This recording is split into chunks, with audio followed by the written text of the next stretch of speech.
The results are in, and it's bad news from Spain, I'm afraid. Seroprevalence study results today. The Ministry of Health in Spain has released the results of a massive study that they've done. They've had 46,000 participants take part, and it turns out that in their initial estimates, and it is initial, this is the first of three stages in this study, but the initial estimates show that only 5% of the population of Spain have been infected with coronavirus. Now, you will say, but surely that's good, Daniel. Isn't it good that only 5% of people have been infected? No, of course not, because we want to achieve herd immunity. No, that's the only way we can sort of go back to normal without worrying about a vaccine for the next year or two. I mean, they're talking about 18 months, but Jesus, when a government says 18 months, they mean 18 years. But anyway, the health ministry,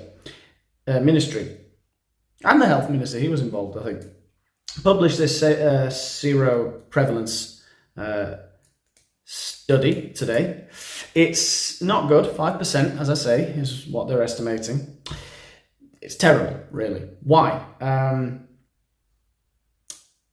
Herd immunity, if that's what we're aiming for, we're clearly nowhere near it. 50 to 60% is what we call herd immunity, to the point where, a virus is going to eventually go away because it can't infect many people, because between 1 in every 2 people it gets near can fight it off with their antibodies. So we're clearly nowhere near that, or at least this study would suggest we're nowhere near achieving herd immunity, or at least we're not developing antibodies, and I'll get back to that later because that could be important. That could be very important. We're not sure if people have been infected, but they don't have antibodies. I'm not a doctor, so I don't know how important that is. But let's bear that in mind, because we do need some silver linings, because, this is all terrible. And I've got to say, most of what I'm going to say today is very bad. But there are a couple of things that might make us think, well, it could be okay. Even though it probably won't be. So 5%, that would suggest that 27,000 people dying is very terrifyingly high mortality rate. Somewhere between 1 and 2%. We can look at actual figures. We can look at the city of Madrid. We know that in Madrid, 750,000 people that we know of have been infected in the community of Madrid. 750,000, and 15,000 of them have died. So that is a 2% mortality rate. That is very high.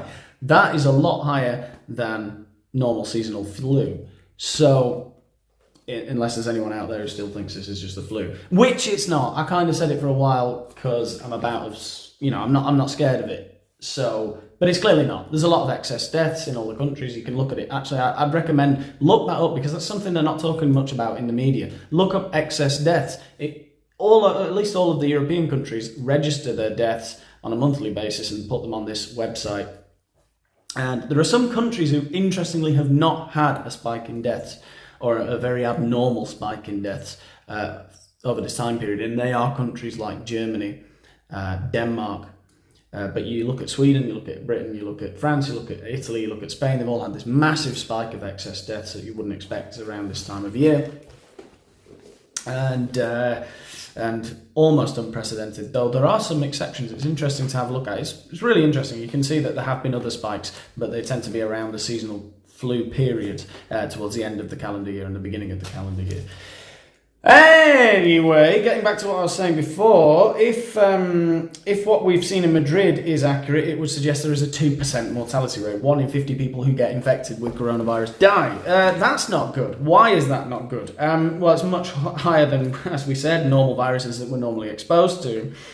If 2% of people die, and we need 60% of people to get infected to achieve herd immunity, then we're pretty fucked, because that would mean 500,000 people need to die in Spain before we achieve herd immunity, because there are 47 million people in Spain, and let's say that the mortality rate is 2%, and we need 50% to get infected. That means we need 470,000 people to die if the death rate is 1%, and it could be 2% if our health system collapses, which is what happened in Madrid.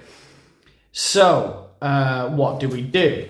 I have made some more notes, and I want the world to listen.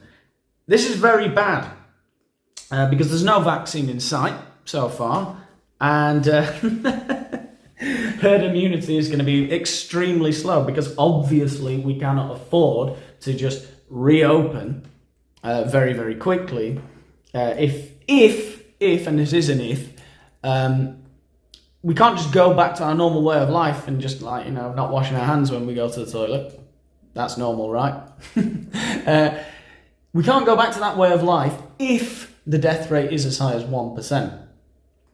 We can't. There have to be safety measures. There has to be increased personal hygiene and social distancing and all of that kind of thing. Unfortunately, and I've been rallying against all this nonsense for ages, but it's I don't know. It seems like it's I don't know. So if there's no vaccine, herd immunity is going to be very slow. We can't just rush back into everything, because if it's a 1% death rate, that means hundreds of thousands of people will die here in Spain and in England and everywhere else if you just go back to normal. So our only option appears to be just slowly going back to normal. Lots of social distancing. I went to play a sport that you don't play in England. It's called paddle today. It's like tennis. And obviously I can't play in the group that we normally play in. It was just me and the teacher, and I wasn't allowed to go into his half of the court. I got to the place, and I wasn't wearing a mask. And they're like, "Why are you not wearing a mask? Put a mask on." They put a mask on me, and then they sanitized my feet with God knows what. Then they took my temperature, and I've been running. I was like, "Fuck, I might miss the class because my temperature might be high." Apparently, it doesn't work like that, or it didn't anyway. And I had to rub alcohol on my hands, and then I went and played tennis. Went and played paddle, and it's. Jesus Christ. And it was crazy. I only had to walk through reception. And then as soon as I walked through reception, I could take the mask off and just go back to my slob-like ways. Spitting on everyone and sweating everywhere. But it doesn't appear that we can go back to normal if this death rate is accurate. What else? This is the really, really terrifying one for me. There will be no bars. No. Bars, restaurants, hotels, football matches, anywhere where there's large groups of people. It doesn't matter if the government tell you not to do it and force you and arrest you and fine you. If it turns out that 1% of people who get infected die, people are going to avoid those places. Eventually, if they just keep seeing that everyone's dying all the time, they're going to get scared and they're going to avoid it. Tourism and the restaurant business and bars, they could all be finished. Football could be finished as we know it. The wages and the stadiums and that could all be finished. Because I don't see how we would go back to having 80,000 people in the same enclosed space. If it turns out that 1 in 100 people who get infected die with coronavirus. I don't know. Are there any silver linings? Are there any possible positive points to take away from this?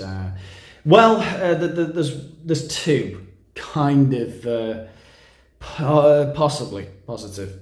So one is that a 2% mortality rate is if hospitals collapse as they did in Madrid. So it's very unlikely that 2% is what would happen if we were being responsible. It's not great. However, that means we're kind of looking more at flattening the curve. It means we can go back to some aspects of our normal lives, but we're going to have to be clean, basically, which, I don't think life is worth living if I have to be clean. No, well, anyway. if we're going to attain herd immunity, it's not going to be overnight. Because if we're social distancing and everything, it's going to be slow. It's going to be very slow. It could take years. It could take a decade. So maybe it's just going to change the way we behave for the rest of our lives. I don't know. And the other very interesting point, though, is we're not sure about asymptomatic people. There doesn't seem to be any conclusion as to whether asymptomatic people have had the illness without knowing it and haven't developed antibodies. It's very possible, from what I've been reading briefly today, after I looked up the word seroprevalence, it seems that it is possible that people who don't present symptoms do get the illness, and then when they're recovered, don't have any antibodies, so there's no way of knowing that they had the illness, in which case that would mean that the mortality rate is a lot lower, and there is loads of people walking around who just didn't know they ever had the illness. So all of this may not matter, because basically our futures are in the hands of a few bureaucrats in Madrid. So that's the silver lining I was going to end on. Yeah, whatever.